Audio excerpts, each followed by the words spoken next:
If you ever hear someone knocking on your apartment door at 2:17 a.m. and you know for a fact you didn't invite anyone over, don't open it, because 3 months ago I made that mistake, and what I saw in the hallway that night still shows up in my security camera footage. Every single week, I live in a normal building in Columbus. Brick exterior, 4 floors, quiet neighborhood, nothing special. But something started standing outside my door at exactly 2:17 a.m. and it wasn't a stranger. It was my neighbor, the one who had already been dead for 2 weeks. My name is Daniel Harper. I'm 32. I work remote IT support. My life is boring in the best way. The building is on East Long Street. Streetlights flicker outside. You can hear distant traffic from Interstate 71 at night. Sirens sometimes wind through old tree branches. Apartment 3B, that's mine. Across the narrow hallway was 3A. That was Mrs. Evelyn Carter's place. She was in her late 70s, small, grey curls. Always smelled like lavender and old paper. She'd lived there for over 20 years. We weren't close, just hallway conversations. Cold tonight, she'd say, yeah. Stay warm, Mrs. Carter. That was it. Then in October, she passed away. Natural causes, heart failure. Paramedics came around 9 p.m. I remember the flashing red lights through my blinds, the stretcher, the silence afterward. Her door was sealed for a week. Then maintenance cleared it out. After that, 3A was empty, or at least it should have been. The first knock came on a Thursday, 2:17 a.m. 3 slow knocks. Not loud, just enough to wake me. I checked my phone. 2:17 exactly.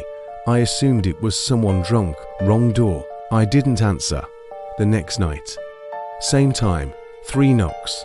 This time I got up. I walked quietly to the door and looked through the peephole.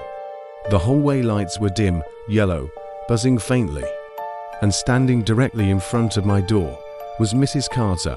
Same cardigan, same posture, hands folded in front of her, her head slightly tilted down. I froze. My first thought wasn't that she was dead, it was confusion. Maybe I was mistaken. Maybe she had a twin. Maybe I dreamed her death. But then I remembered the paramedics, the stretcher, the obituary I'd seen online. I stepped back. When I looked again, the hallway was empty. I didn't sleep that night. The knocking continued every night. 2:17 a.m. 3 knocks. I stopped checking the peephole. I convinced myself it was stress, lack of sleep, grief doing strange things to memory, until I decided to check the security camera. I had installed a small ring camera above my door months ago for a package theft. I opened the app the next morning. 2:17 a.m. Motion detected. My finger hesitated before pressing play. The footage showed the hallway, empty. Then, slowly, from the left side of the frame, Mrs. Carter stepped into view. She moved differently than I remembered, slower, almost like she was unsure of the floor beneath her. She stopped at my door, raised her hand, knocked 3 times. Then she stood there, not moving. 6 full minutes. Then she turned and walked toward the stairwell. The timestamp never glitched. The footage never cut. I watched it 4 times. It was real. I called the building manager, Tom Willis. Tom, did anyone new move into 3A? No, Daniel. It's still vacant. Why? I didn't tell him. Instead, I asked for the master key. He refused. Liability reasons. So I waited until the next day, when maintenance was painting the hallway. I told them I smelled something strange from 3A. They opened it. The apartment was empty, bare walls, no furniture, no carpet. Dust gathering near the baseboards, no signs of anyone living there. I checked the closet, bathroom, nothing. But in the bedroom, the window was slightly open. Just an inch. It hadn't been like that before. Cold October air drifted in. The knocking didn't stop, but something changed. She started speaking, not loud, just enough for the camera microphone to pick it up.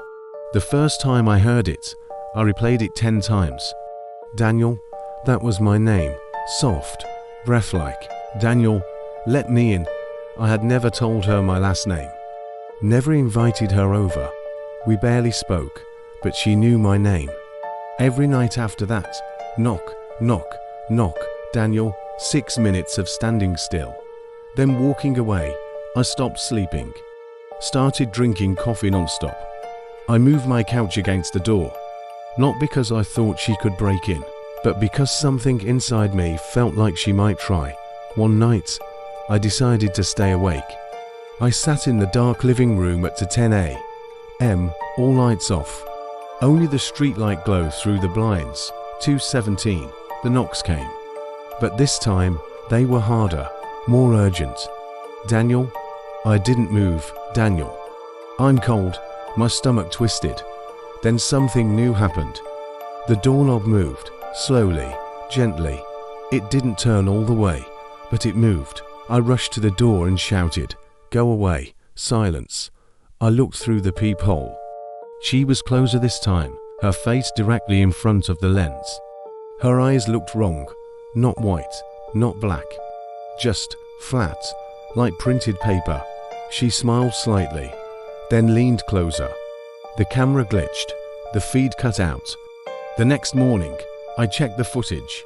It showed her face filling the frame, but something was off.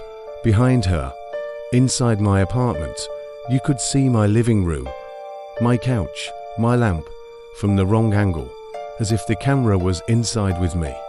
Not outside in the hallway. I checked the physical camera.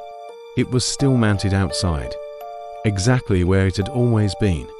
But the footage showed the interior, behind her, as if she was standing inside my apartment, looking out. I ran to the door. The deadbolt was still locked. Chains still hooked, nothing forced. I backed away slowly, and then there were 3 knocks. From inside my apartment, behind me, on my bedroom door. I didn't open it. I stood frozen in the hallway of my own apartment, listening. Nothing else happened, no footsteps, no voice, just silence. I grabbed my phone and checked the camera app again. There was a new motion alert. To 17 a.m., but this time the camera angle was different. It showed the inside of my bedroom, my bed, my closet, and someone standing near the window, head tilted, hands folded, waiting. The timestamp read tonight's date, but it was only 9:42 p.m. I haven't slept since. I don't leave the apartment anymore, and every night at 2:17, there are still 3 knocks. Sometimes at the front door, sometimes at the bedroom door. Last night, they came from under the floor. If you ever hear 3 slow knocks at exactly 2:17 a.m., don't answer it, because it might not be trying to get in. It might already be inside.